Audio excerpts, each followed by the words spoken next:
As well as learning languages himself, Alex has taught intensive language courses too. He appears in the media around the world and regularly posts about language on Twitter and the Memrise blog. He has also written a book, How to Speak Any Language Fluently.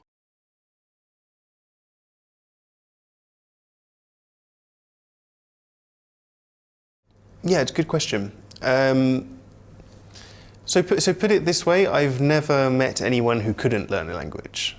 You know, I mean, if they had the right motivation, the right time allocation, the right resources, and the right expectations, I've never met anyone who's had all of those things in place and still failed.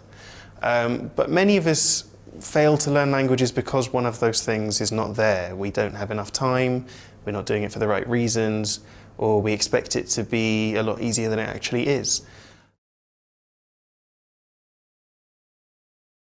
Well, the easiest language for me to learn was definitely Afrikaans because the grammar is very, very simple.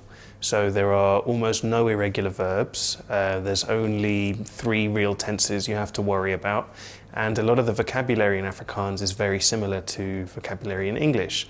So for example, there's this sentence which is my pen is in my hand and my hand is in warm water, which in Afrikaans is my pen is in my hand en my hand is in warm water, which, you know, is very, very easy for English speakers to learn.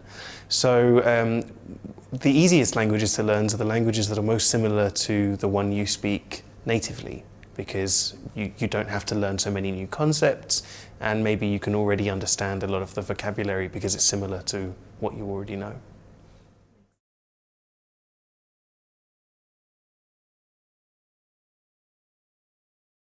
I think British and American people think that they're not very good at languages. I think we don't have much confidence because when we go abroad to other countries, we expect people to speak English, people expect us to speak English, so we never get a chance to practice the little bits of other languages that we might know.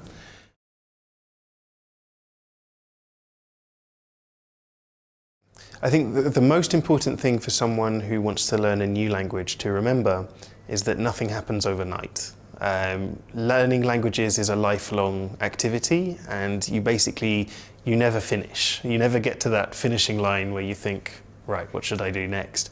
When you learn a new language, you need to accept the fact that there will always be more to learn, no matter how much you learn. And so the best approach is to just start doing it in little steps, just doing, say, 10 to 15 minutes a day, whenever you can find time around your routine, and then building that up over a year or 2 years before you really start to feel very confident using that language.